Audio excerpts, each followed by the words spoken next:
Welcome to the Expansive Astrology Podcast, where we look at using astrology beyond the tropes and horoscopes to tune into the natural forces around us and within us, honoring our true nature to craft our future.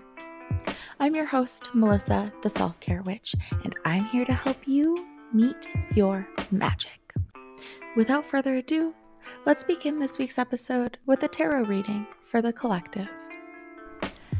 Hi, welcome back.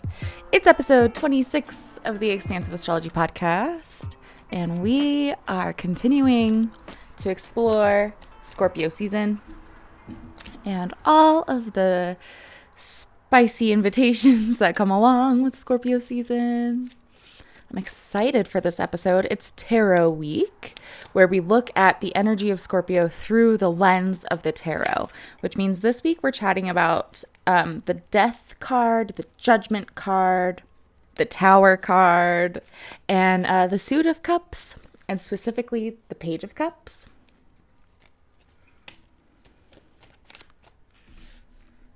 So even if you're not typically into the tarot, or if you're not like a tarot reader, looking at what Scorpio is through the lens of the tarot just really helps to broaden our understanding and bring it deeper.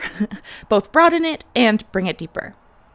Also, the tarot cards have such a brilliant way of illustrating different areas of life. They illustrate these 78 different universal experiences, feelings, archetypes, transitions that we all relate to and that we all go through, and more than 78 if you read reversals. If you read reversals, there's 156 different experiences or periods or themes in life that are illustrated by the tarot cards. So even if you're not a tarot reader, the episode will apply to you. So I hope you hang around. First things first, as always, we have the collective tarot reading. I've been shuffling and cards have been falling out as I've been introducing the episode, and I like this one. It'll be interesting, though. We'll see where this takes us. This is a 4-card check-in spread inspired by Lindsay Mack, applied to the collective. So take what you need and leave the rest. If your understanding of any of these cards is different from what I present, trust your knowing first and stay open to my unique interpretation. If these things aren't really resonating or hitting home today, that's fine and kind of to be expected, right? If the reading is for the collective, that's kind of a big ask. So take what you need and leave the rest, and stay open to seeing how these things may play out for you over the coming week. I trust that this is a message that you need to hear. So first things first. Present for us is the Page of Wands. This is, according to Soul Tarot Theory, the pages are fixed energy. So fixed fire is Leo. So present for us is Leo energy, devoted energy. The Page of Wands is like a student of the wand. The pages are so devoted to their suit. And we see in the Pamela Coleman Smith illustration that this being is so intimately connected to their big old wand, so intimately connected and in relationship with their inner flame. And that's what we get to embody and explore what that means for us anytime we pull this card. What does it look like for you to be so intimately devoted and connected to what sets you on fire? And that means knowing what you have the energy for and being wise with how you're using your fire. It means knowing where to direct your energy and when to reserve it. There's great discernment and wisdom and just relationship there. Checking in constantly checking in and asking, Do I have the energy for this? Is this a good use of my power, my gifts? How can I use my power more effectively, in a way that's more helpful? What am I passionate about, and how do I respond to that? How do I use that passion? Lots of just kind of checking in and working with your fire, whatever that means to you. But I always think of our literal energy, our power, our ability to take action on things, as well as what motivates us, what we're passionate about, what makes us angry. The Page of Wands is learning that fire and devotion to that fire, preparing us to move into the night, which is mutable fire. So it's good to have a solid relationship with fixed fire, rooted fire, anchored in fire, like a root system of fire, before we move into the Knight of Wands, and then the Queen of Wands, and then we're the King of Wands, where suddenly we're ruling a kingdom. And we have to have a relationship with the wands, with our power, our anger, our fire, our energy, in a way that serves a whole ass kingdom, right? So this is like the foundational step to that. Now, this week, the Page of Wands is supported by the Seven of Pentacles, which when I pull this card, again, kind of checking in with like how we're using our energy in a different way. The wands are fire, the pentacles are earth. And they look like little coins, right? But the pentacles are so much more than our work and how we make money. It's everything dealing with being a human being on earth, being a big, bright, expansive soul with motivations and inspirations and ideas and desires that are like beyond our comprehension, kind of. How do we, as big, expanding, expansive souls, cope with the limitations of having a human body on planet Earth in a capitalist patriarchal society? How do we cope with that marriage of being a big old soul while also being human? And the pentacles the suit of pentacles, from the ace to the king, teaches us how to live a soul-guided life as a human, how to tend a garden that is grown from soul seeds, as cheesy as it is. I hate the phrase soul seeds. I always roll my own eyes at that phrase. But that's what it is. And in the Seven of Pentacles, we have done all of the tending that we can do. The Seven of Pentacles teaches us how to respect the natural unfolding of things, respecting the slow unfolding of things, respecting the divine timing of things, understanding when things are out of our control and out of our time. The Seven of Pentacles, we're kind of evaluating, like, am I trying to force something that just needs to kind of unfold and happen naturally?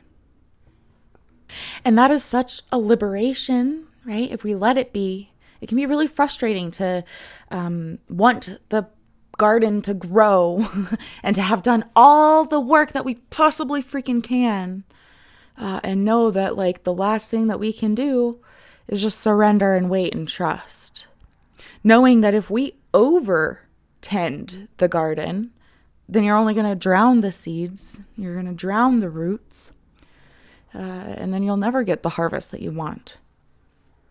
Knowing when to take your hands off something and just let it be. Also kind of checking in, is there anything that you're like trying to make happen and make work for you that like isn't happening and that might not be quite right for you, can you trust that if or when it was meant to happen, it will? And you don't have to like stand there and wait for the pot to boil. Like, you can spend your time and energy and attention on something else and trust that that pot is going to boil eventually. And you can come back to it once it's nice and hot. I don't know. But it can be a liberation knowing like you've done what you can do and you can't control everything. So like the Seven of Pentacles supporting the Page of Wands is like really knowing what you can and can't control. Knowing that if and when something is out of your control is the best time to practice stepping into your power. And I know that's kind of a matter of semantics, but it's always been really meaningful for me to look at or to consider a difference between control and power. And the way I see it, there's not a lot of shit that is in my control. Hardly anything is within my control. Like, hardly anything in my environment.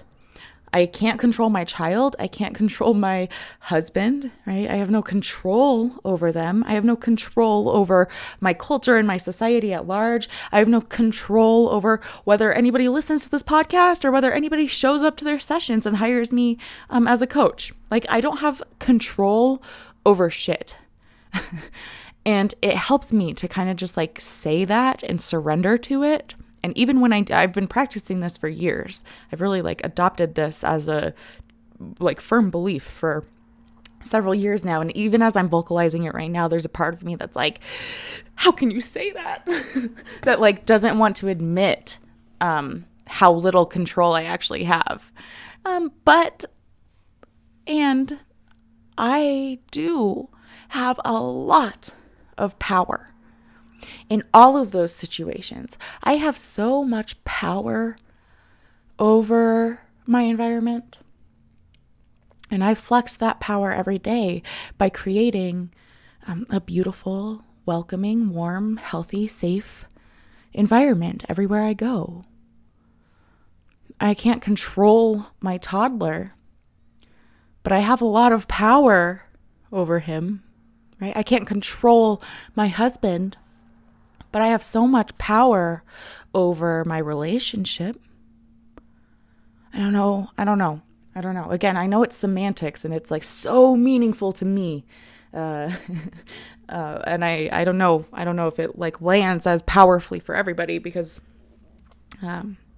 it's just a matter of semantics. But this helps me so much, especially when things are very much out of my control, or even when I'm feeling outside of my own control, right? I have anxiety, I get panic attacks, and, oh my gosh, especially during like postpartum, I had very kind of alarming like postpartum depression, and my brain was like so out of my control. Right? The things that my brain was saying and doing, especially postpartum, was like not within my control. And acknowledging that is so powerful for me because it helps me step into my power. Okay, I don't have control here, or I'm losing control. I'm having a panic attack. Or my brain is going completely haywire, convincing me that like I'm worthless and my life is worthless, right? Whatever it is. I don't have control here. But where is my power? Where can I spend my time and energy to create, a life that is based in my values and a life that like contributes to the greater good? So that's a big old tangent, but yikes, that's very inspired by the Page of Wands and the Seven of Pentacles as a little duo here this week. I hope that landed where it needed to land.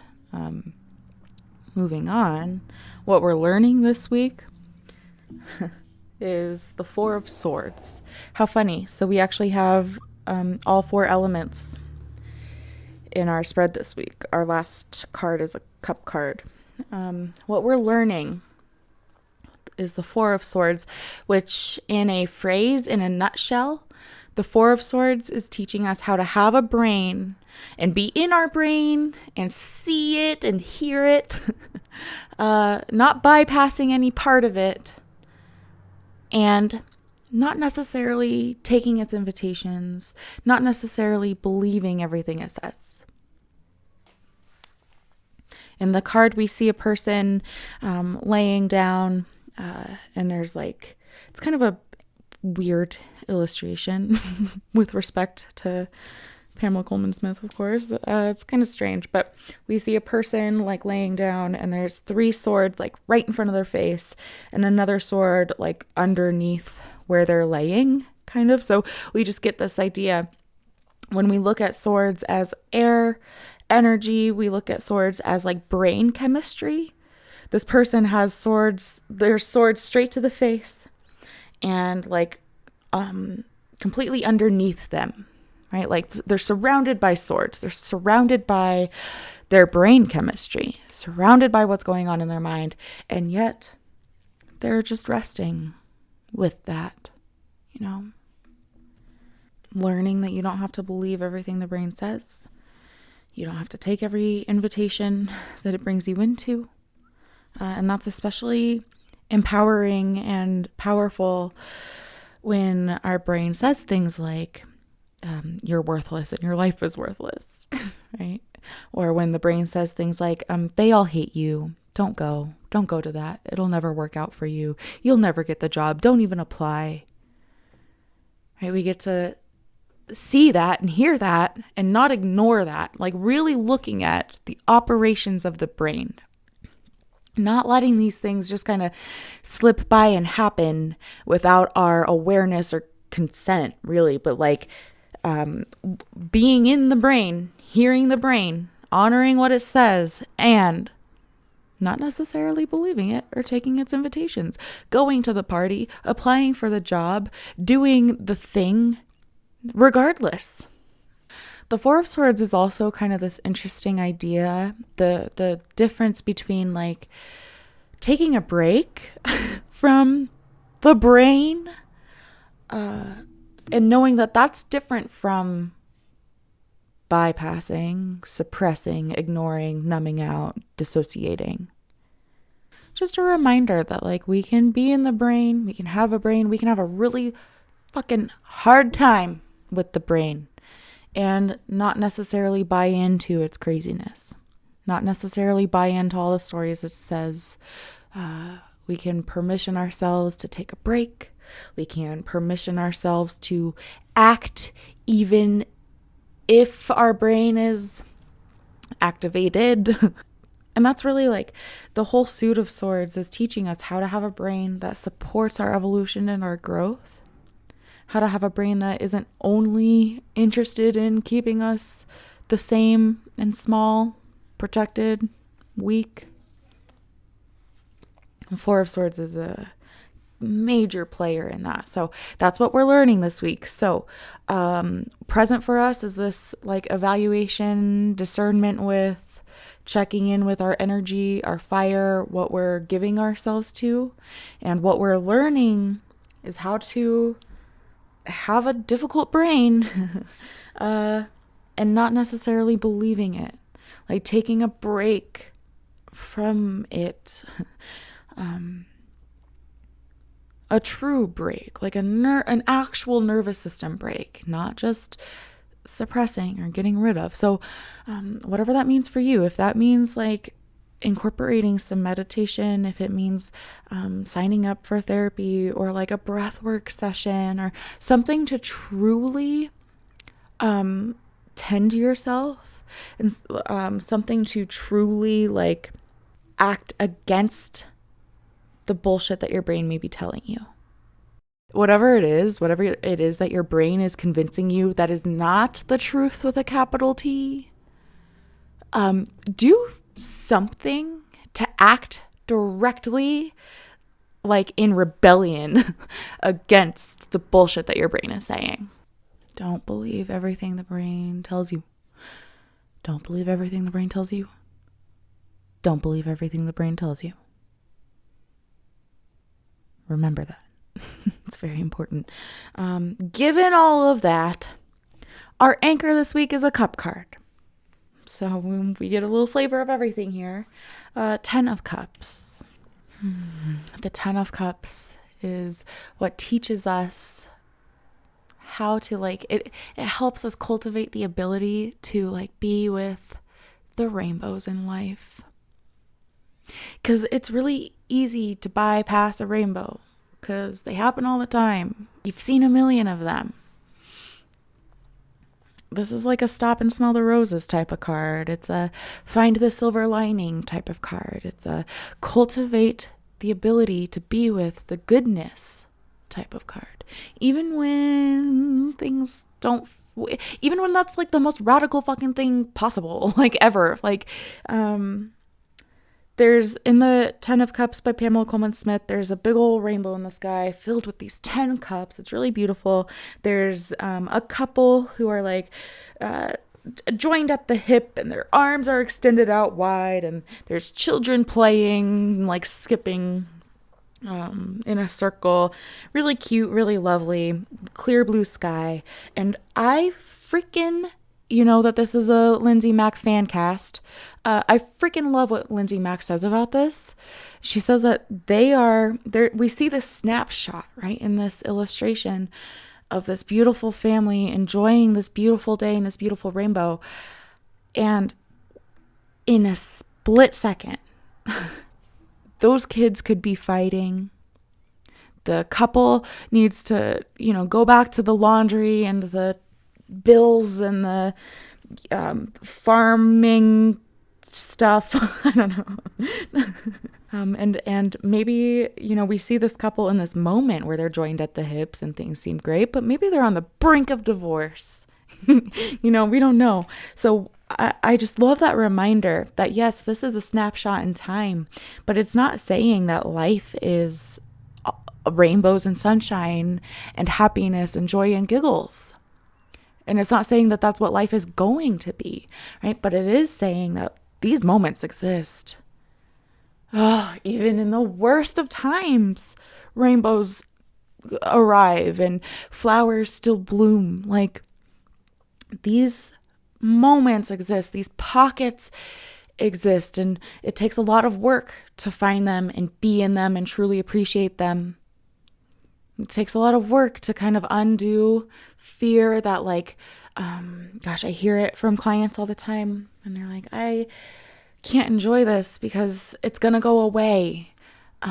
Things are so good lately. I'm just waiting for the bad thing to happen. I'm just waiting for bad news, or bad things come in threes, or I'm waiting for the other shoe to drop. Right? We feel like we're protecting ourselves by cutting ourselves off from joy. We feel like we're protecting ourselves by expecting pain and expecting the other shoe to drop. But when we give in to fear of experiencing joy, or fear of losing joy, all it does is amplify the fear. And the joy could still be there and it's still accessible to you. But we get so stuck in the echo chamber of the fear because it feels protective. Learning to truly enjoy the goodness, even if it is temporary, because it is temporary. That part of your brain that has those fears and those concerns, you're not wrong. Obviously, you have a very smart brain. These things exist in the brain for a reason. And when we're not available to receive beauty, it just has nowhere to go, but it still exists. It's still there for us. It's still present for us. It just takes work to do that receiving, to really bring it in. I think that's all I'm going to say. It feels like kind of a long one. I hope that feels helpful. I really love that spread. Beautiful. Okay. Now let's get into the expansive astrology for the week. We're looking at the energy of Scorpio through the lens of the tarot. So let's start with the Death card, because that is the Scorpio card. And we're going to start with what the Death card is not. The Death card does not represent a physical death, the loss of a job, a divorce, anything like that. It can mean those things. It can come up around those things. But that's not what it means. The Death card represents the sacred transition from one state of being to another. This is letting go of what doesn't work for us or match for us anymore. It's evolution. It's growing. It's evolving. It's change. And in this process of letting go of what doesn't match for us anymore, we more accurately learn, who am I? Because with death comes rebirth. When we shed what no longer works for us, we are left to be with what does work for us. This is why I always like to say, it's either this or better. It's either this or better. It's either this or I find what is even more aligned, what is even more me, what is even more natural for me. And when we allow what is dead to be dead, and when we allow ourselves to add it to the compost and turn it into fertilizer, it allows our garden to grow bigger and stronger. We want really diverse, fortified, healthy fertilizer, right? This acceptance and empowerment around death, change, and letting go does not mean we don't feel it. Does not mean we do not grieve. We get to move through and experience a whole array of feelings when we experience loss, change, death. We grieve deeply. And it can feel fucking impossible to move through. And we know, we recognize that it's necessary, unavoidable, inescapable. And with death comes birth. With death, transformation comes, and we shift from one state of being into another. This energy asks us, what are you complete with? What needs to go? What do we need to release that is no longer a match? What are you complete with? Even if you don't want to be complete with it, where does your brain and your ego need to learn to let go in order to allow this shedding of what needs to go? This is big ego work. There's a serious releasing of the ego that happens when we shed a former life, when we shed a certain way of being, when we shed our programming.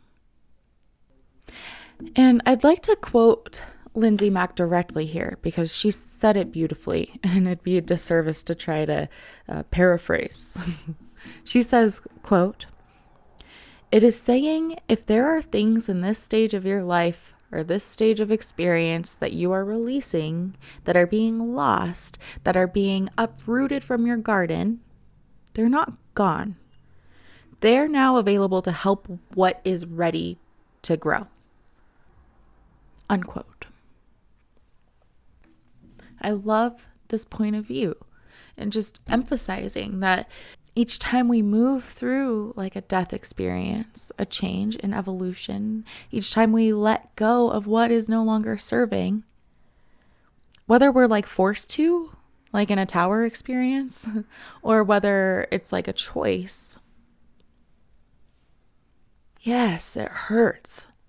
And this is not meant to minimize the hurt. Like, that's part of it, is the grief. And with it, though, also knowing that what is next, you're not going to settle for anything less than what is more aligned. It's either this or better, this or better. Can you trust that by letting go of what you know doesn't work, that you're not actually losing anything? It's hard. It's hard.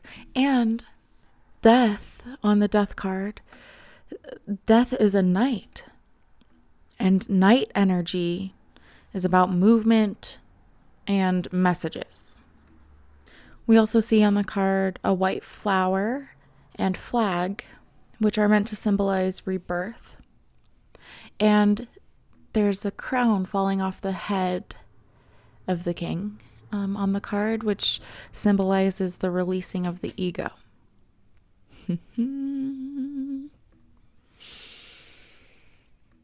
So that's the death card.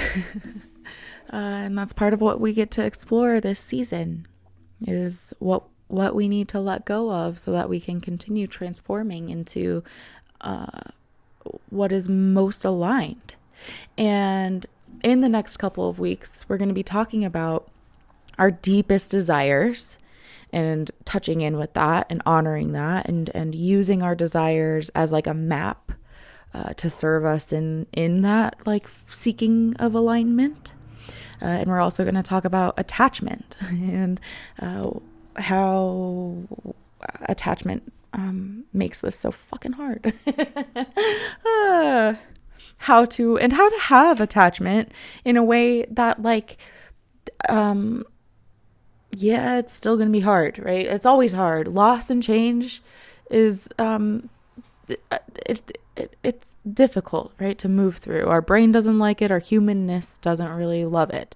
You know, sometimes it's like very welcomed, very clear that like a loss or a change needs to happen, right? But for the most part, we don't love it. But we'll kind of explore attachment and how to have attachment and how to deal with our tendency to attach, how to have that and also loosen up on it a little bit, you know, because we don't want to be completely unattached. We don't want to be totally detached, right? That's not the goal. That's not healthy. So anyway, but I'm getting ahead of myself. Next, we're going to talk about the tarot card, because the tarot card is ruled by Mars, and Mars is a Scorpio planet.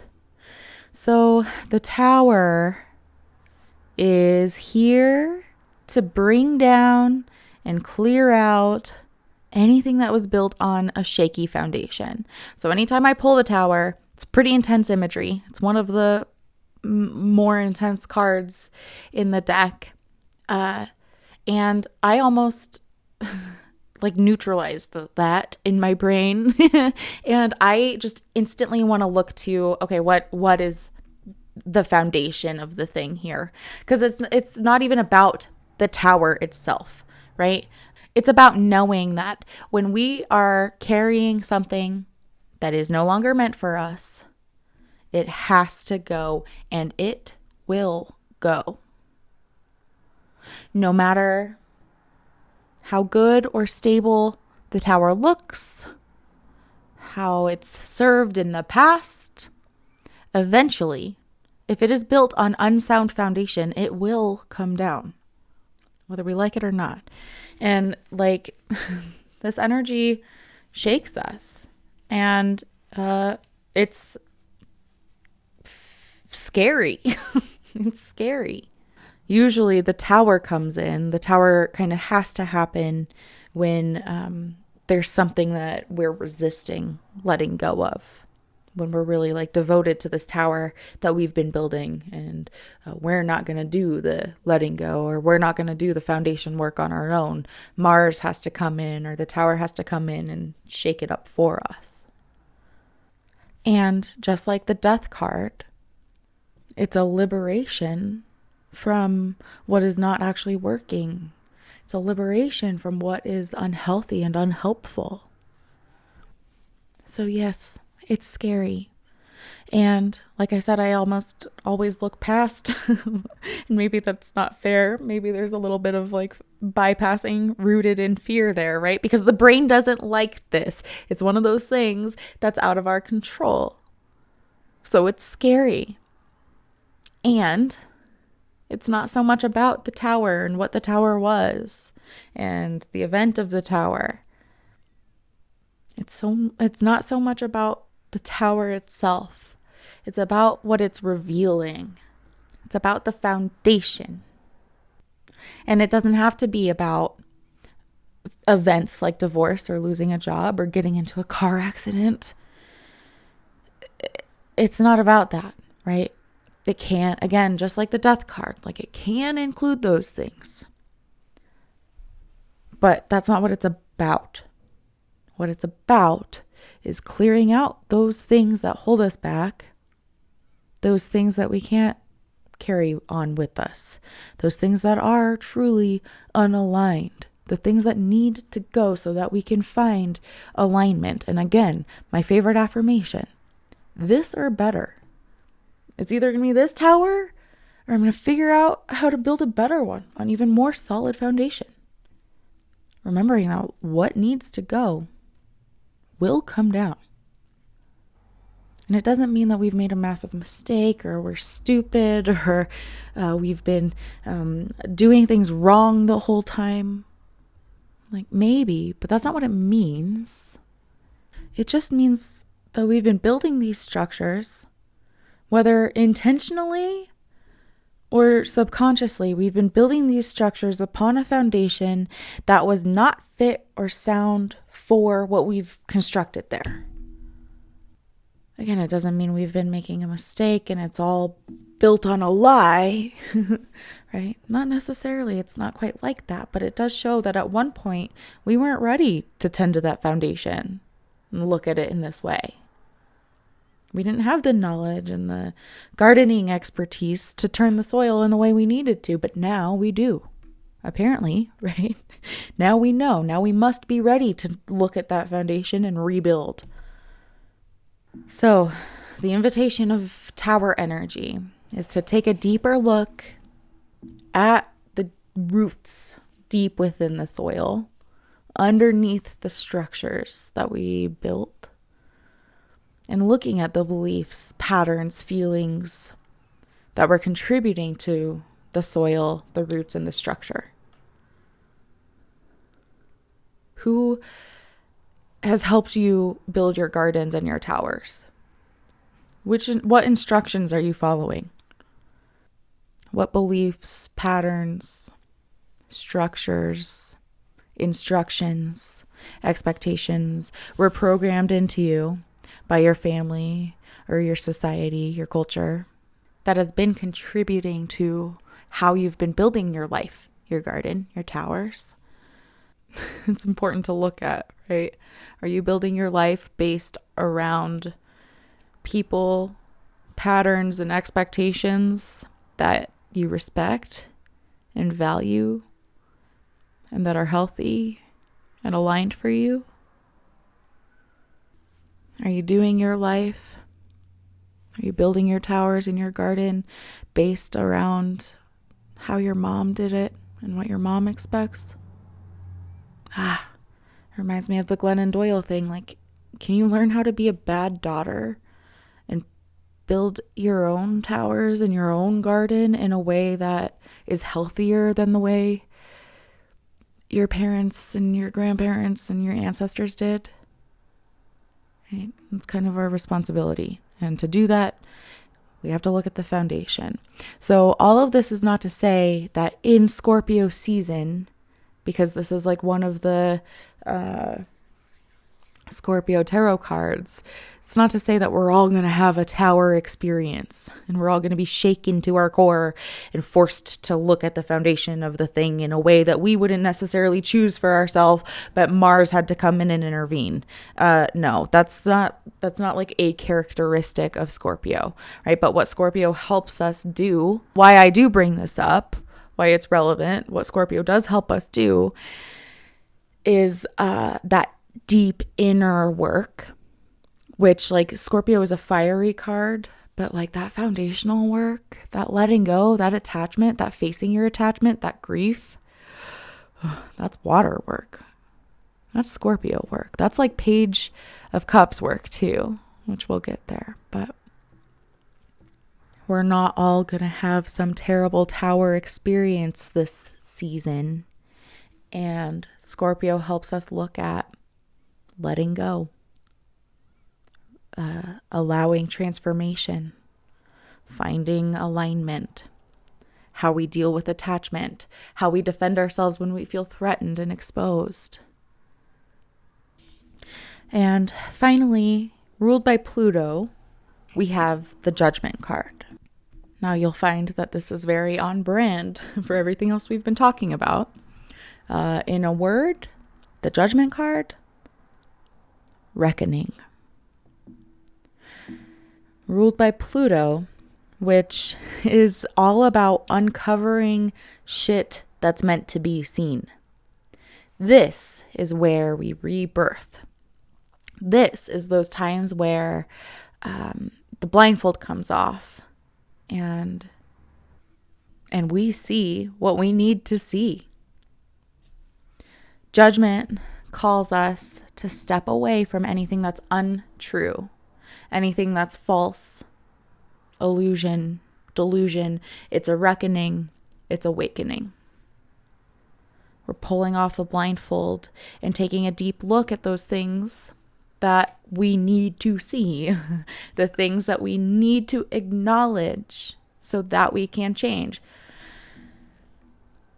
Looking at the things that are not in alignment for us, the things that are not true for us, so that we can evolve. Judgment brings clarity so that we can look at the ways that we're perpetuating our own bad cycles and looking at the ways that we are keeping ourselves from alignment, looking at where our potential to change these things actually exists. This is the final card before we reach resolution in the World card, before we're finished with the Fool's journey through the major arcana. This energy asks us to look with honesty and clarity. Where are you? Where have you come from? How are you contributing to your life? Positively and not. What are you still holding on to that may be untrue or holding you back or keeping you from evolving? What are you refusing to let die? It can be helpful when thinking of judgment to also look at the opposite, non-judgment. Our brains were built to judge. They like to see things in terms of black and white. And in some ways, it's more comfortable that way. The brain has a million ways of analyzing things and placing them into categories very quickly, and usually very black and white categories. I like this, I don't like that. I accept this, I don't accept that. I've seen this before.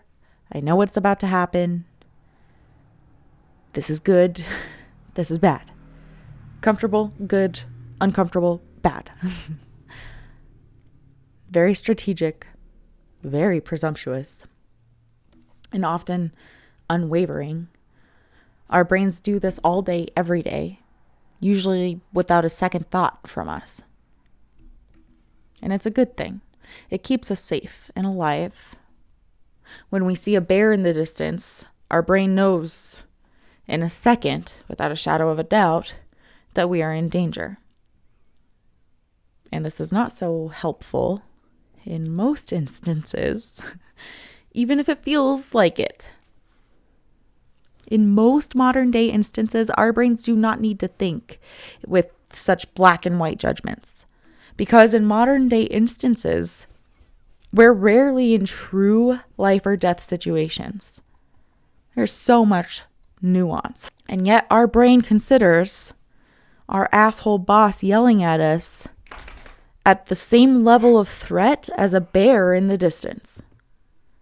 So this is where practicing non-judgment really works on our behalf. Acknowledging the things, the ways that our brain automatically sorts things into very black and white categories. Recognize that we do this to feel safe and to feel like we know what's going on. And recognizing that in many ways, the majority of the time, these judgments are presumptuous. They're based out of fear, out of our need for survival, out of our need to feel like we know everything. So again, it brings up these questions like, what are you holding on to that may be untrue or unfair or holding you back from evolving into a higher state of being? What systems, beliefs, patterns, feelings are you holding on to that may be holding you back from this sacred rebirthing process? What are you refusing to let die? I'm going to go on a quick tangent, even though this episode is already super long. But that reminds me of when I was super pregnant with my son. And I was very scared to give birth because I knew I was doing it out of a hospital and that I wanted to do it natural or without medication. And I was scared. I was sure of that, and I was scared.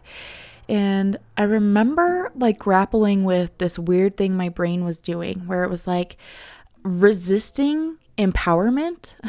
I was like resisting a sense of like, I can do this. I was resisting truly stepping into like confidence in myself because I just noticed my brain like wanting to hold on to the fear, because it was like, but if I'm afraid, then other people will know I'm afraid and then they can support me better.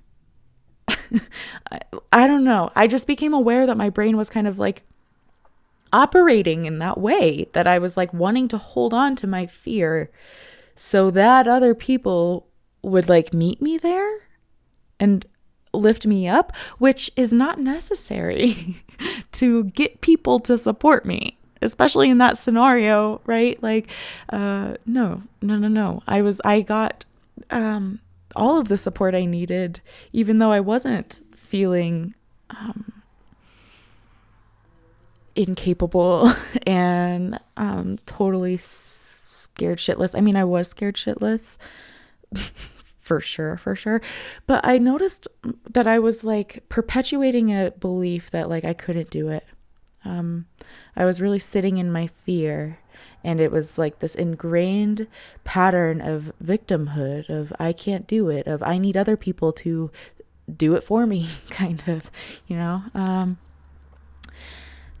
I don't know this, now that I'm saying all of this, I'm like, why do I bring this up? But it was this like this ingrained pattern of victimhood that I noticed my brain trying to hold on to, and it was keeping me from like fully evolving into a fucking badass, capable, birth, life-giving woman vessel. And, you know, I'm so glad that I became aware of this and I kind of talked through it in therapy, because then I did the damn thing.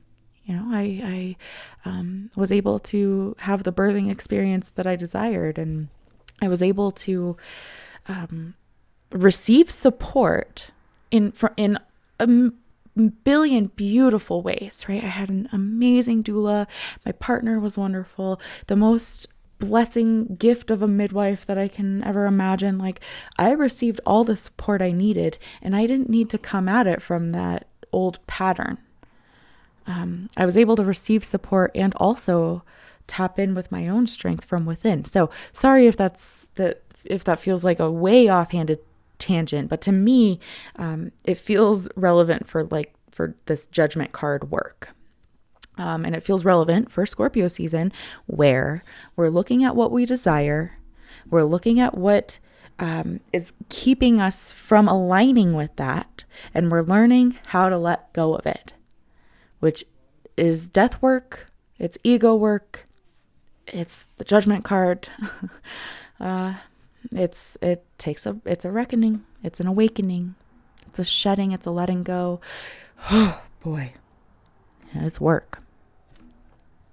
Now, before we wrap up, I want to quickly talk about the Suit of Cups, the element of water, and the Page of Cups, especially because that all informs Scorpio energy as well. So, briefly looking at the Suit of Cups, which is all about our emotional center, our heart. The Suit of Cups, from the Ace to the King, invites us to love ourselves, being intimate and vulnerable with ourselves, choosing ourselves over and over and over again, choosing to fully allow ourselves to feel what we're feeling and be what we're being. Because ultimately, the cliche is true. As RuPaul says, if you can't love yourself, how the hell are you going to love somebody else? In the Suit of Cups, we are reminded that no one can give us anything that we can't give ourselves. The cups remind us, teach us, permission us to provide those things that we are seeking and needing to ourselves. Nurturing, loving, being with all parts of ourselves. What fills your cup? What nourishes your heart? What feels extra hard to love about yourself? And can you reclaim a connection to even those parts? Loving the self, checking in with the self, honoring our intuitive knowing, allowing grief, allowing joy, allowing the full force of every emotion as they arise, without necessarily letting ourselves get swept away, right? Having emotions in a way that is supportive, effective, healthy, and helpful, even the hard ones. Learning how to have emotions, how to be watery, emotional, gushy beings. The Suit of Cups helps us be in relationship with the heart and with our emotions, whatever that looks like. Scorpio season, the season of desire. And the Scorpion is deadly, right? And these energies that I've talked about so far, death and the Tower and judgment, yikes. It doesn't really feel so gushy and soft. And yet, it is. Scorpio is these things. Scorpio is water. The Scorpion has a soft inside. Scorpio is fixed water. And in Soul Tarot by Lindsay Mack, the fixed signs are represented by the pages. So the Page of Cups, the Page of Water, the student of the heart, the student of emotion. Some say the pages are like naive and underdeveloped and new, and maybe they're new, maybe they're still a student, maybe they're young, but they are not to be underestimated. They are about devotion to their suit in the most textbook of ways. Total devotion to studying the cups, studying the heart, the emotions, the depths of our emotional selves, not shying away from any part of it, wanting to do so in a way that'll earn us an A, right? Becoming so devoted to the cups. We could write a dissertation. This page, the Page of Cups, is so deeply connected with feeling, with their inner self, their inner world, their inner child, their intuition, their imagination. They connect with their cups all the way down to the depths, complete devotion, total willingness to explore the depths of the oceans of ourselves. And in that, we get to ask some things like, what helps that part of you feel nourished? What helps your inner child feel nourished? How can you root down and stay centered even when the waves become overwhelming? How can you deepen your relationship with your cups, your heart, your emotions? How can you devote yourself to learning your heart and your emotions? And I think that's the perfect place to leave us this week, because next week's episode, we're really talking about dropping into the deepest parts of ourselves. So we get a bit of a cliffhanger until then.